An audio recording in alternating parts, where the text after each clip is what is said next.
আমরা একটা ফাইল নিই নতুন, যেটা আমরা সবসময় জানি, সবসময় নিয়ে থাকি। পুরাতন যারা তারা সবাই জানেন যে ফাইল নিউ কমেন্ট দিয়ে আমরা নতুন ফাইল নিই। তারপরে যখন এই নিউ ডায়ালগ বক্সটা আসে, তখন আমরা এখান থেকে কাস্টমের জায়গায় US paper and letter size select করে নিয়ে ওকে বলে দিই।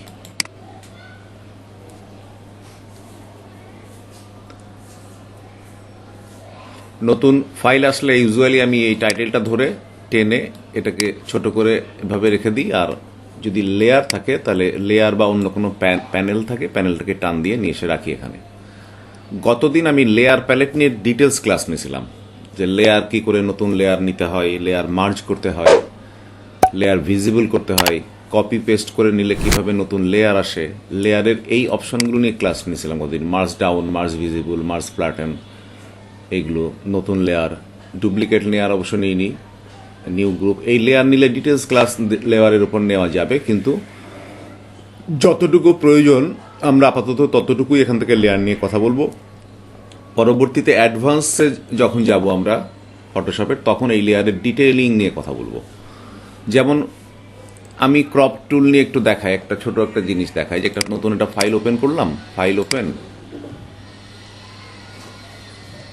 তারপরে আমি আমাদের কম্পিউটারে যেহেতু রাখা আছে ফোল্ডারে, সবসময় বলি যে graphic student class and soft বা অন্য কোথাও কোথাও না কোথাও আমাদের ফোল্ডারটা রাখা আছে। তো এইখানে বাসার মেশিন, তো বাসার মেশিনে কোথায় আছে একটু খুঁজতে সময় লাগছে আমার। Graphic student class and soft, আমি যে কোনো একটা ফাইল খুলবো এখানে, যে কোনো ফাইল। যেমন এই ঘড়িটাই খুললাম।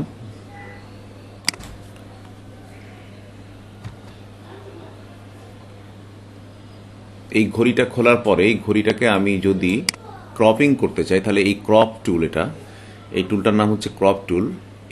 এই টুলটা সিলেক্ট করে এখানে দেখা যাচ্ছে যে সিলেকশনের বিষয় আছে। তো এখানে গ্রিড আসছে, এইগুলো এই যে চারকোনা ঘরগুলোকে আমরা গ্রিড বলি। তারপরে এই সিলেকশনের বাইরে যদি আমরা নিই, এই তীরটা, দ্বিমুখী তীরটা রাউন্ডেড হয়ে যাচ্ছে, এই যে রাউন্ডেড। তাহলে তার মানে আমরা এটাকে ঘোরাতে পারি, সিলেকশনটাকে আমরা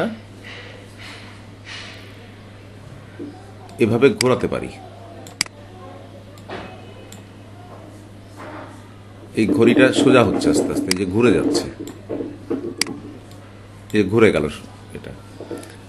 তো বিষয়টা আমি যেটা বলছিলাম, যে ক্রপ টুলের যে কোনো টুল সিলেক্ট করলে টুল অপশন বারে এখানে অনেক পরিবর্তন আসে। এখানে স্ট্রেইন একটা দেখছি অপশন, এখানে গ্রিড এর মধ্যে ত্রিভুজ চিহ্ন আছে, তার মানে এখানে আরও অপশন আছে অনেকগুলা। এখানে এই সেটিংসের মধ্যে আরও অনেকগুলো অপশন আছে। তারপরে ডিলিট ক্রপ পিক্সের এখানে অপশন আছে। এই অপশনগুলো নতুন, তাদের জন্য বিষয়গুলো জটিল হয়ে যাবে। তো নর্মালি এটাকে আমরা এই ইমেজটাকে আমরা ঘোরাতে পারি এবং ক্রপ টুল দিয়ে এরকম করে ছোট করে নিতে পারি, এরকম ছোট করে নিতে পারি গ্রিডটাকে।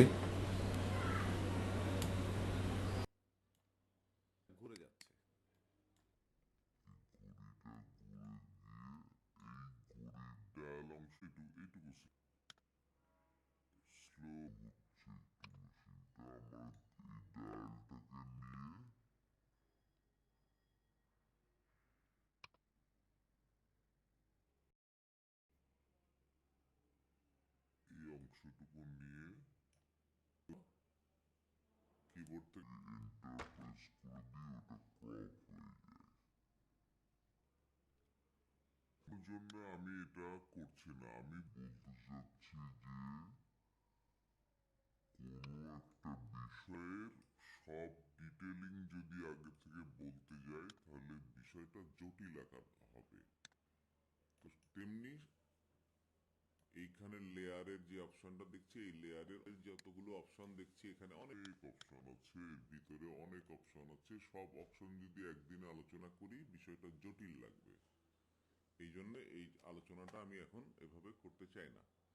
যেটুকু আমাদের প্রয়োজন যে টুলসের উপরে, শুধু সেটুকু টাইপ টুলটা সিলেক্ট করে আমি এখানে একটু লিখি, কিছু একটা লিখি।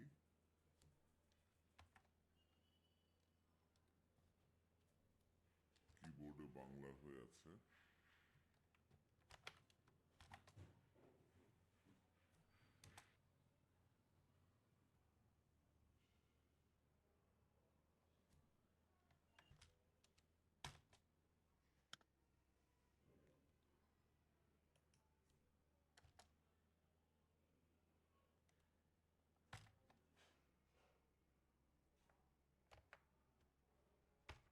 লিখলাম, জানি যে এটাকে আমরা সিলেক্ট করে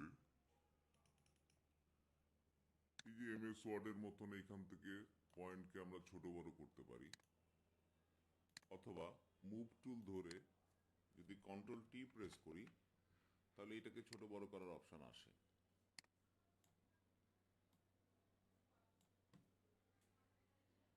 এই ইমেজটা এমনিতে আমরা দেখতে পাচ্ছি জ্যাগড এজ হয়ে আছে, মানে এই যে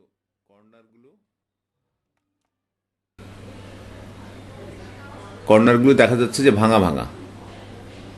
তো যে কোনো টাইপ টুল সিলেক্ট করলে আমরা এখান থেকে যদি এটাকে একটু স্মুথ করে দিই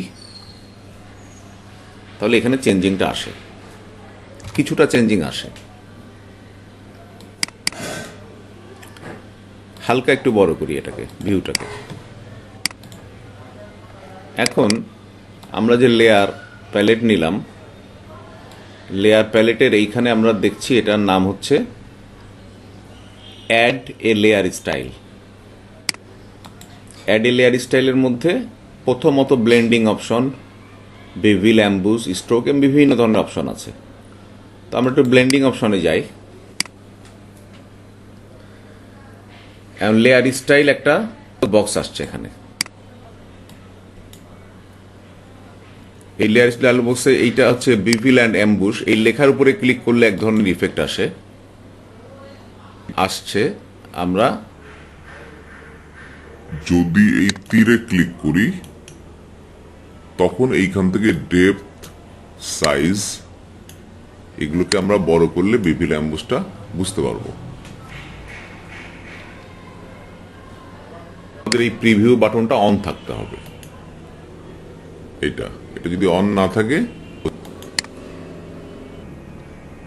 এটা আমাদের সাইজটাকে আরো একটু ছোট করে দিয়ে অনেক বেশি বড় হলো।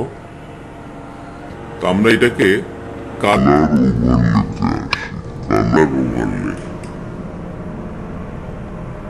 ওভারলেতে আসলে এখান থেকে আমরা কালারটাকেও চেঞ্জ করতে পারি। কালার ওভারলে যদি লেখার উপরে ক্লিক করি, ডান দিকে এখানে অপশন আসছে। ক্লিকটা কালার ওভারলে লেখার উপর করতে হবে। এই তীর চিহ্নতে যদি ক্লিক করি অনেক সময় আসবে না, এই কালার লেখাটার উপর করতে হবে। যেমন স্ট্রেইনে এখানে ক্লিক করলে অপশন চেঞ্জ হচ্ছে না, এখানে অপশন চেঞ্জ পাচ্ছি না। যদি স্ট্রেইন এই লেখাটার উপর ক্লিক করি তখন এখানে অপশন চেঞ্জের অপশন পাচ্ছি আমরা। যাই হোক, কালার ওভারলে স্ট্রেইনটা বাদ দিয়ে আমি এখন কালার ওভারলেতে আবার ফিরে আসি। কালার ওভারলেতে এসে এখান থেকে আমি আমার কালারকে আমি চেঞ্জ করতে পারবো। এটাকে আমি এই কালারটা চেঞ্জ করতে পারবো। ওকে, এখন প্রশ্ন হচ্ছে যে আমার এইখানে কি দরকার।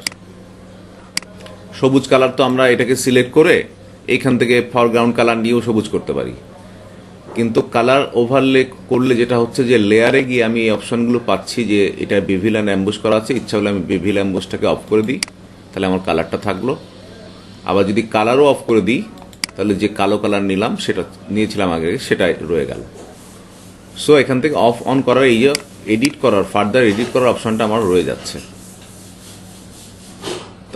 ব্লেন্ডিং অপশনে বা বেভিল অ্যাম্বুসে যাই, আমার এই বক্সটা আনা দরকার। এই ডালো বক্সে আসছে। কালার ওভারলেটা আমি এখানে বাদ দিয়ে দিলাম, দিয়ে আমি এখানে আবার আসি হচ্ছে গ্রেডিয়েন্ট ওভারলে, এই লেখার উপরে ক্লিক করি। সো দেখা যাক, এই যে দেখা যাচ্ছে। আর এইখানে গ্রেডিয়েন্টের উপর ডিটেলস ক্লাস পরে নেব আমি। এইখান থেকে ইচ্ছা করলে আমরা এই গ্রেডিয়েন্টটাকে চেঞ্জ করতে পারি। এখানে অনেকগুলো গ্রেডিয়েন্ট ডিফল্ট আছে, আমরা আমাদের নিজেদের মতো গ্রেডিয়েন্ট বানাতে পারি, আবার গ্রেডিয়েন্ট দিতে পারি। তো এই গ্রেডিয়েন্ট ওভারলেটাতে ক্লিক করে দিলাম। এই গ্রেডিয়েন্ট আসলো, অথবা এই গ্রেডিয়েন্টটা আসলো, অথবা এই গ্রেডিয়েন্ট আসলো। গ্রেডিয়েন্ট এডিটিং আজকে আমি দেখাচ্ছি না। এখন গ্রেডিয়েন্টের সাথে আমি ইচ্ছা করলে এখানে প্যাটার্ন, আমরা নিজেরা আমাদের প্যাটার্ন তৈরি করতে পারি। ফটোশপের ডিফল্ট কিছু প্যাটার্ন আছে, সেই প্যাটার্নগুলোকে আমরা এখানে ব্যবহার করতে পারি। যেমন আপাতত এই প্যাটার্নটা আছে এখানে। এখন এই আমি প্যাটার্নটা চেঞ্জ করে এই প্যাটার্নে আসি। এখন দেখা যাচ্ছে যে এই প্যাটার্নটা চেঞ্জ এখানে হয় নাই, কারণ এখানে গ্রেডিয়েন্ট ওভারলে আছে। এটাকে অফ করে দিই। এখন আমি প্যাটার্নটা পাচ্ছি। এখানে কালারটা নিতে পারি। এই ওভারলে যে তিনটা আছে, এই তিনটার একটা কাজ করবে, সবগুলো একসাথে কাজ করবে না। যেমন এইখানে কালার ওভারলে যখন যাচ্ছি তখন প্যাটার্ন আর কাজ করছে না, এই প্যাটার্নগুলো আর কাজ করছে না। সো এই কালার ওভারলেটা চেঞ্জ করে দিই, এখন প্যাটার্ন কাজ করছে। যদি প্যাটার্ন এখানে চেঞ্জ করে ফেলি তাহলে এইখান থেকে আমরা আরও প্যাটার্ন, আমাদের মতন প্যাটার্ন নিতে পারবো। আর এখানে আমাদের তৈরি প্যাটার্ন নাই, আমাদের তৈরি প্যাটার্ন আমরা এর পরের দিন প্যাটার্ন বানাবো, বানায়ে আমরা আমাদের প্যাটার্নকে ব্যবহার করব, আমরা আমাদের মতন গ্রেডিয়েন্ট বানাবো, ব্যবহার করব এখানে। আচ্ছা, আউটার গ্লো বলতে চারপাশে একটা গ্লো আসবে, গ্লো মানে একটা আলো, নিয়ন সাইনের মতন। এই গ্লোটা বাইরের দিক থেকে আসে। আউটার গ্লোটা বোঝা যাচ্ছে না, ব্যাকগ্রাউন্ডে একটা কালার দরকার ছিল, অন্য কালার। আচ্ছা, আমি আউটার গ্লোর কালারটাকে আর একটু ডিপ কালার করে দিই। ওকে,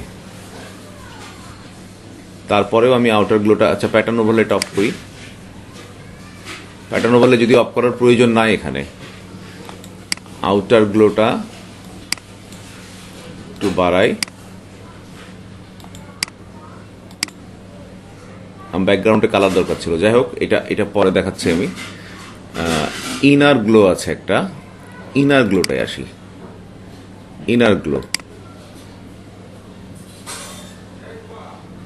ইনার গ্লোটাও বোঝা যাচ্ছে না।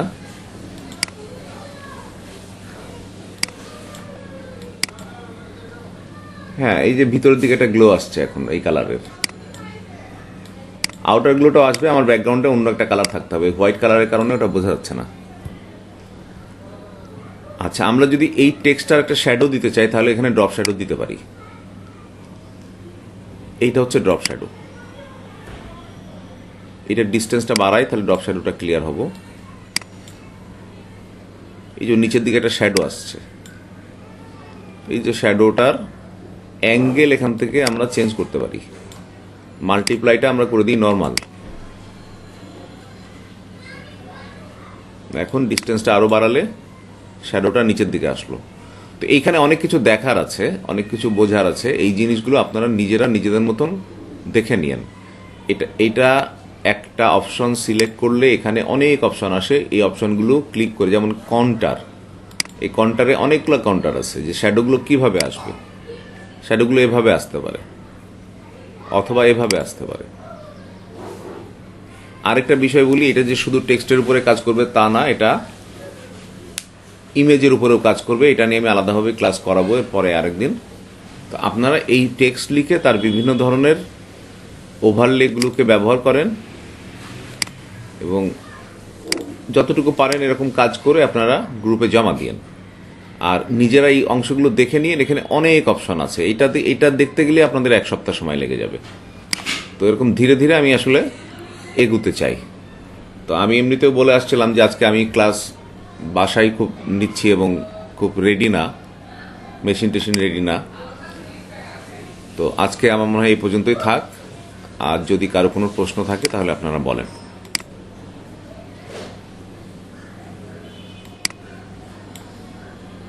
উসমান গনি অনেক পরে আসছেন, সারো ভাই আসছে দেখি। সারো ভাই আজকে মনে হয় প্রথম আপনি অনলাইনে ক্লাস করছেন।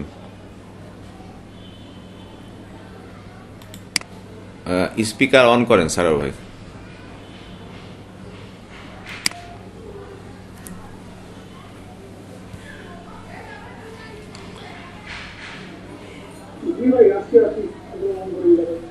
একটু মানে আজকে আমি হচ্ছে কি, হ্যাঁ হ্যাঁ শুনতে পাচ্ছি, দেখতে পাচ্ছি, আপনাকে সবাই দেখতে পাচ্ছে।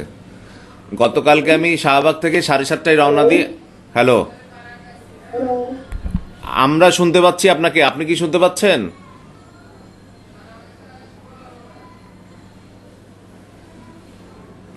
আমরা সারোয়ার ভাইকে শুনতে পাচ্ছি, সারোয়ার ভাই কি আমাদের শুনতে পাচ্ছেন?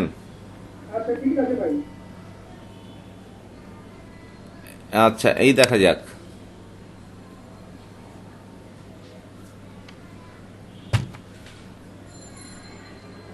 হ্যাঁ, এখন কি সারোয়ার ভাই শুনতে পান?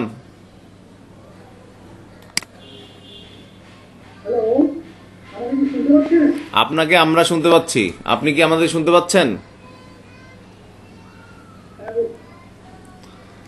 আচ্ছা, গতকালকে আমি সন্ধ্যা 7টায় শাহবাগ থেকে, বলেন। আমিও আপনাকে শুনতে পাচ্ছি।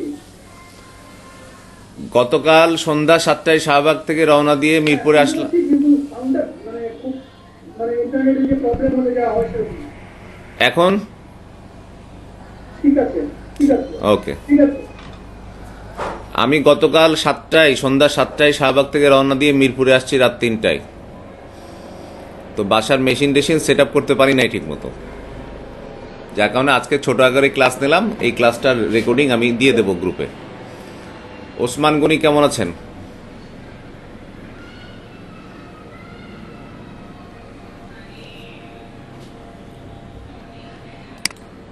ওসমান গনি,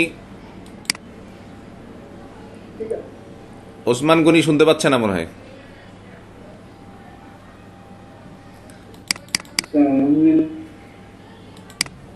আমাকে প্রবলেমের জন্য ক্লাসটা আমি কিসের প্রবলেম? শুনতে পাচ্ছি স্যার, শুনতে পাচ্ছি কিসের প্রবলেম? স্যার। আগে নেটওয়ার্কের প্রবলেমের জন্য ক্লাসটা ঠিক পরিষ্কারভাবে দিয়ে বলুন, অসুবিধা হবে। আচ্ছা, আমি রেকর্ডিং দিয়ে দেবো। রেকর্ডিং থেকে দেখে নিয়ে প্রবলেম হচ্ছিল, রেকর্ডিং দেখে ছবিটাও ছিল না। আচ্ছা, রেকর্ডিং দিয়ে দেবো। রেকর্ডিং থেকে ইয়ে হবে। আজকে মনে হয় আমি ওয়েবের ক্লাসটা আজকে আর নেবো না। ওয়েবের ক্লাসটা আমি আগামীকাল অথবা পরশু নিয়ে নেব। ওয়েবের ক্লাসটা আবার নতুন করে শুরু করি, ফুল সেট আপটা দিয়ে নিয়ে। ঠিক আছে? আসমা একটু কথা ইয়েতে আসো, লাইনে কথায়। সাউন্ডের কি সমস্যা হচ্ছিল আসমা?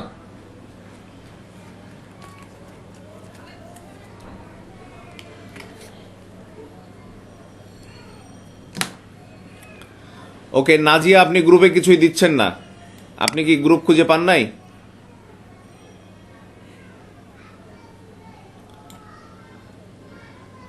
নাজিয়া হাসান জেমি,